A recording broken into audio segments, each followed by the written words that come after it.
faire un coup vache à un Européen qui visite le Mali, Casablanca. Je lui dis, vous savez, le film n'a pas été tourné à Casablanca. Et il tombe des nues, mais c'est pas vrai. Voilà une idée d'un scénariste qui a imaginé quelque chose. Et maintenant, le café existe et les gens vont aller dans ce café-là parce qu'il y avait le film, il y avait l'idée. Ah bon. Et donc, puisque tout cela se mélange, qu'est-ce que ça a donné au niveau humain? Ça a donné l'intelligence émotionnelle. Ça a donné la redécouverte que les hommes, les êtres humains, c'est pas seulement les bras de Charlie Chaplin. C'est les bras, la tête, les pieds, le cœur, les jambes, les alouettes, gentils alouettes, tout y est. Et donc, il fallait trouver, il faut encore trouver comment remettre tout ça ensemble.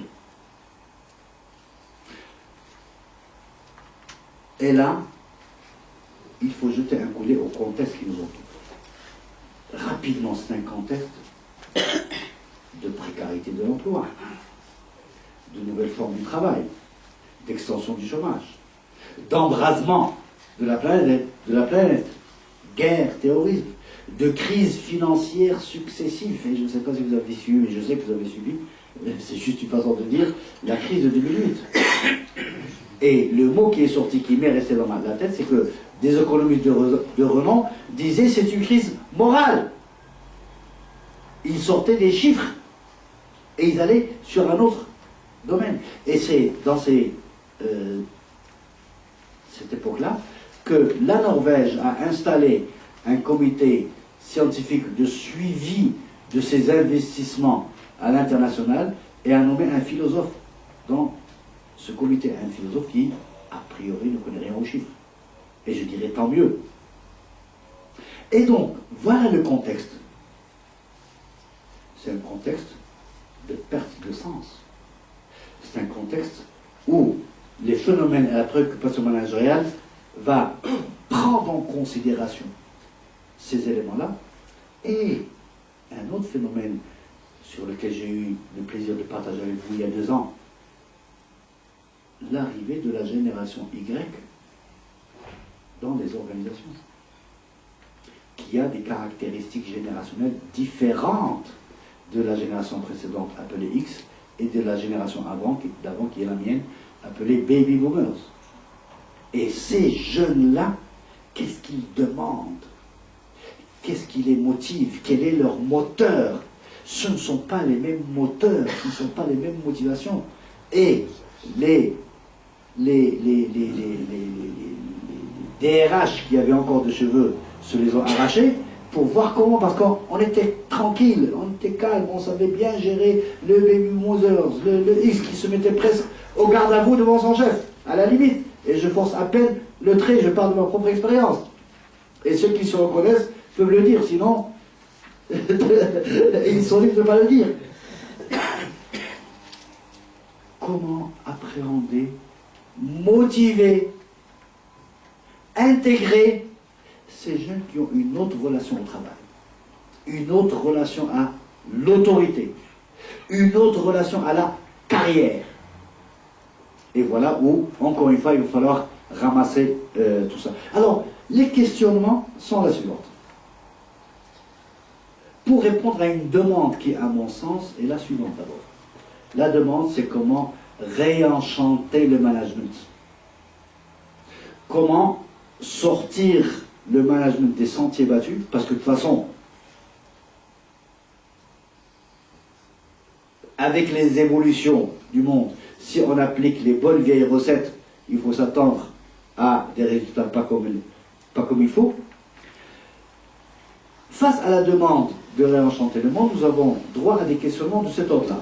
Comment trouver un équilibre entre le financier, l'économique, la raison d'être de l'entreprise et ses valeurs de dirigeant dans l'hypercomplexité d'un monde en mutation? Et puis, au plan collectif, quelle cohérence de ses propres valeurs avec celles de son organisation? Et se poser la question, est-ce que l'on s'y trouve suffisamment? Et puis, quelle cohérence d'ensemble? Et puis, vous voyez tout l'essor que connaît aujourd'hui ce que l'on appelle communément le développement personnel. Au Maroc et ailleurs, le phénomène est international.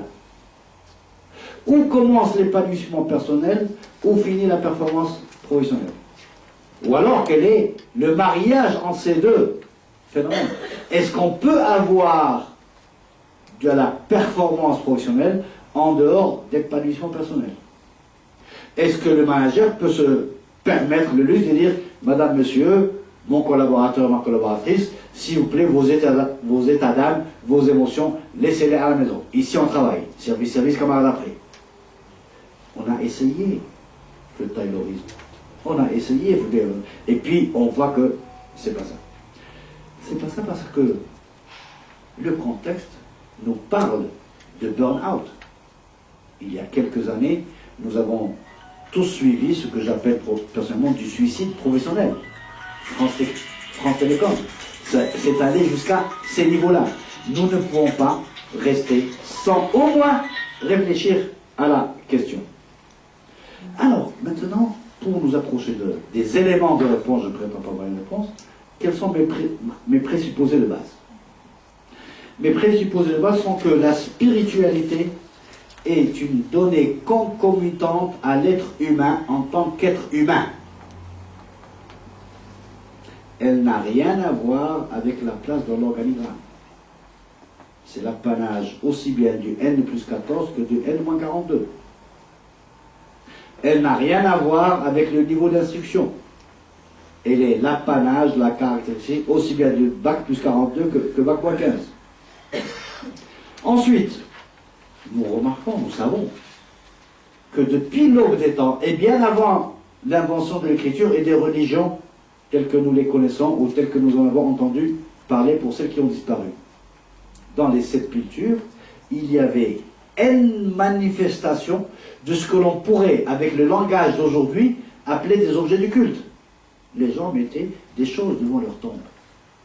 On n'en connaît pas la signification, d'accord? Mais on sait que c'est une quête spirituelle de l'être humain depuis qu'il est être humain. Voilà donc le deuxième supposé de base. Et puis, je reviens aux travaux de Pierre Lévy, de Zara, de Bonon et tout ça, qui, en parlant de l'intelligence collective, ont d'abord balayé le mythe du quotient intellectuel, parce qu'il est lié au taylorisme et à l'époque industrielle. L'intelligence était celui qui comprenait plus vite, plus rapidement, plus vite et plus largement, plus globalement que les autres. Et ça vous classait les gens sur une échelle de 1 à 120. Et on disait ces aberrations du genre Flynn est plus intelligent que Flynn. Alors que l'intelligence, c'est tout simplement la capacité de s'adapter à son environnement. Et dans ce sens-là, la tortue est beaucoup plus intelligente que le dinosaure. La preuve, elle est encore là. Ce gros machin de dinosaure n'a pas pu s'adapter à son... Et puis, ils ont parlé de l'alignement de 4 intelligences. L'intelligence abstraite, ils l'appellent comme ça, ils refusent de l'appeler rationnelle ou intellectuelle. L'intelligence sociale, relationnelle. L'intelligence émotionnelle, qui depuis Coleman est suffisamment connue. Et l'intelligence spirituelle. Qu'est-ce que l'intelligence spirituelle? C'est l'intelligence de la sagesse. Celle qui permet de donner un sens. Et là, j'ai dévoilé mon mot-clé dans toute cette conférence. Sens à notre vie. Et à notre travail. Et à ce que nous faisons tous les jours. Et à pourquoi nous nous réveillons le matin.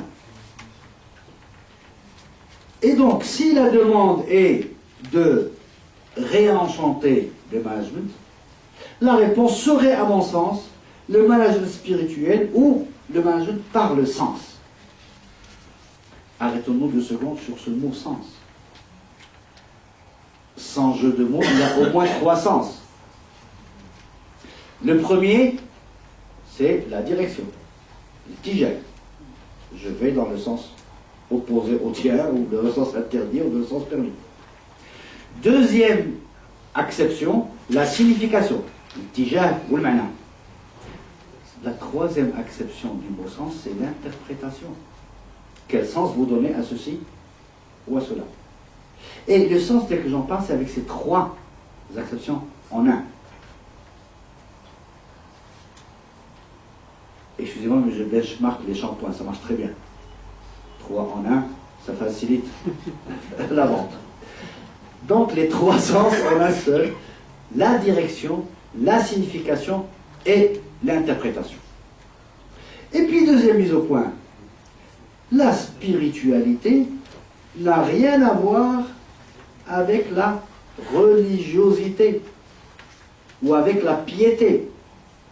Bien entendu, toutes les grandes religions ont leur spiritualité. Le soufisme pour nous, le mysticisme pour les chrétiens, la kabbale ou le hassidisme pour les juifs et pour les bouddhistes, le zen et les différentes démarches mystiques des bouddhistes. Et il y a une spiritualité, il faut s'en convaincre, il y a une spiritualité athée. Si nous distinguons la spiritualité de la religiosité, il y a une spiritualité athée. Pourquoi? Parce que le présupposé de base, c'est que l'être humain est en quête de sens. Qu'est-ce que c'est? Je me pose la question, qu'est-ce que je fais sur Terre? Qu'est-ce que je suis venu faire? Quelle est ma mission de vie? Et là, on va peut-être revenir au développement des existentialistes qui vont travailler sur exister et vivre, et qu'est-ce qui nous distingue, nous autres espèces vivantes, des autres espèces vivantes, animales ou végétales. C'est que nous avons la capacité de nous poser la question sur qu'est-ce que nous faisons sur Terre. On va appeler cela de la conscience. Tant mieux. Et donc, si on va s'orienter pour répondre à tous ces éléments-là vers le management par le sens, il va falloir d'abord réconcilier intuition et rationalité. Reconnaître l'intuition comme outil de management. Il y a quelques années, il y avait un ouvrage qui s'appelait Le manager intuitif. Le reconnaître parce qu'on le fait. Là, il faut formaliser en quelque sorte l'informalisable, parce que par définition, l'intuition informée n'est pas formalisable. Moi, ma première rencontre avec l'intuition, c'était à travers Imam Rahman. Et tous, vous aurez des exemples qui sont là. Nous étions là, en famille, et annonçaient une vérité. Vraie. Du genre, il s'est passé quelque chose, ou même il va se passer quelque chose. On lui disait, et il nous répondait, Qalbi Khwayli. Jeune adolescent à l'époque, vous comprenez quel type de réaction j'aurais pu avoir. Or, c'est l'intuition. C'est quelque chose que l'on sent, qui est à l'intérieur, qu'on ne peut pas démontrer par A plus B. Sinon, il aurait dit, c'est un tel qui me l'a dit, je l'ai vu, ou là j'ai entendu à la radio, des choses pareilles. Non, Qalbi Khwayli. Immanence, ça vient de l'intérieur. Je sens que c'est cela. Et à 90%, ça s'avérait. Firasato, c'est la traduction de l'intuition en arabe. Firasatul mu'mini la tuqtadi. Refaire confiance à son intuition. Réhabiliter l'intuition comme outil de management. Autrement dit, écouter sa voix intérieure. Et puis, libérer la créativité par la simple présence à soi et aux autres, dans cet instant-là, qui n'est à nul autre pareil, et qui ne va pas ressembler à l'instant suivant, et que ce serait une chimère de vouloir le faire ressembler à l'instant d'avant-hier. Il n'existe que cet instant-là, donc il va falloir l'occuper totalement, parce que c'est ici et maintenant que ça se passe. Et puis, sortir des sentiers battus. Parce que, comme les théories du management ont suivi une certaine évolution, il y a ce fameux grand mot, le changement, qu'on a surinvesti à tel point qu'il commence à faire peur.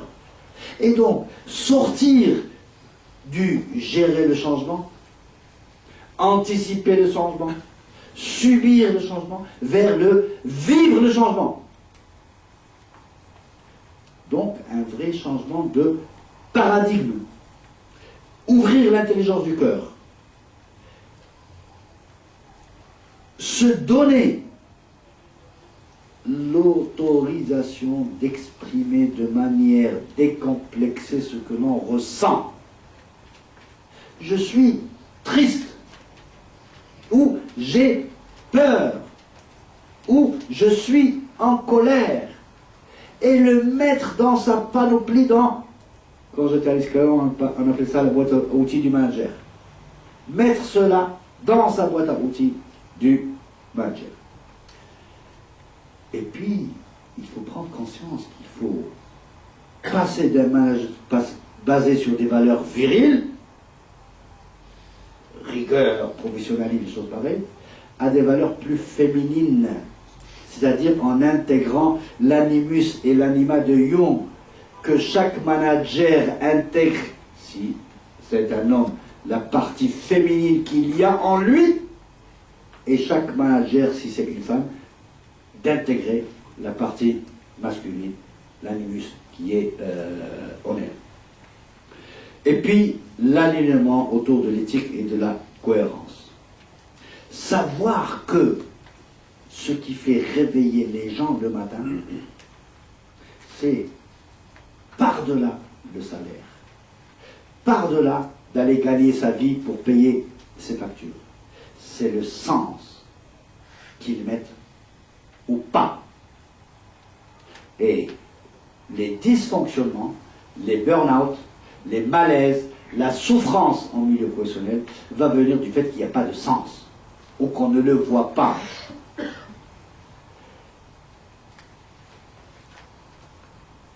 C'est ce qui va nous permettre d'aller vers de nouveaux types de management.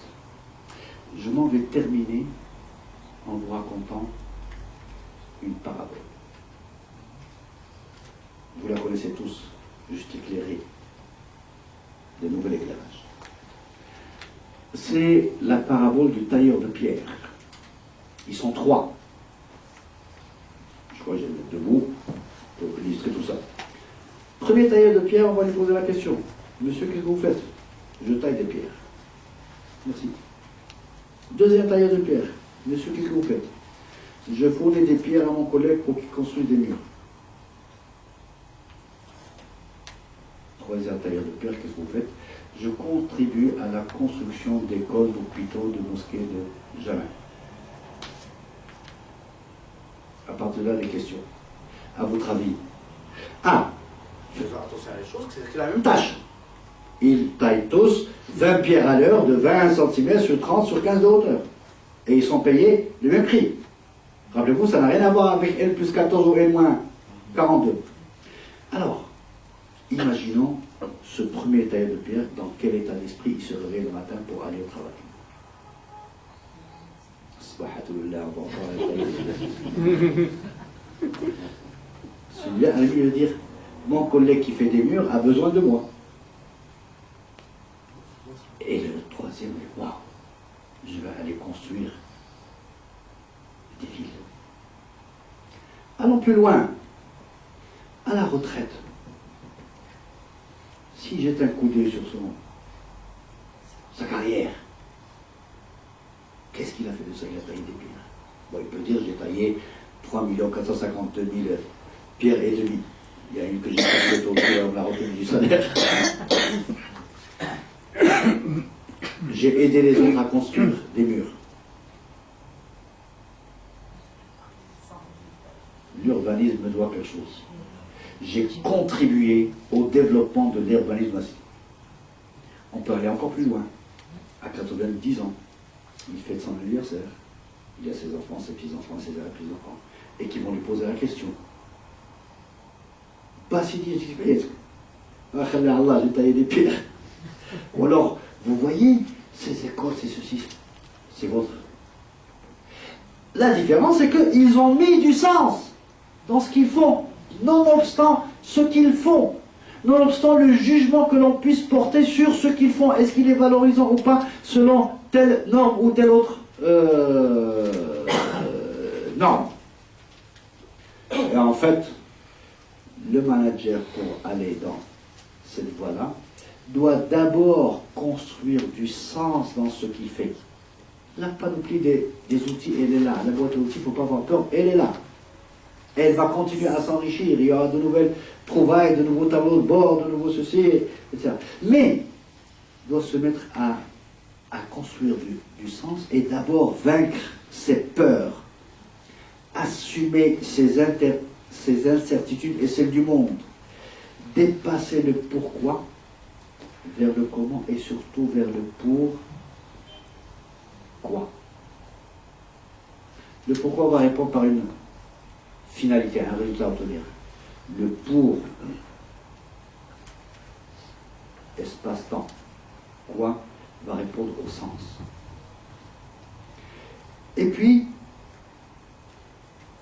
il a à mettre du sens dans son travail à lui, dans sa mission, et pas mettre du sens dans le travail de leurs collaborateurs, parce que le sens, rappelez-vous, c'est immanent. Les aider, mettre en place les conditions pour que chacun mette du sens dans ce qu'il fait. Et je terminerai par cette citation d'Herbert von Karajan, le grand chef d'orchestre, qui dit que l'art de diriger, c'est de savoir abandonner la baguette pour ne pas gêner l'orchestre. Que chacun construise son sens. Merci de votre attention.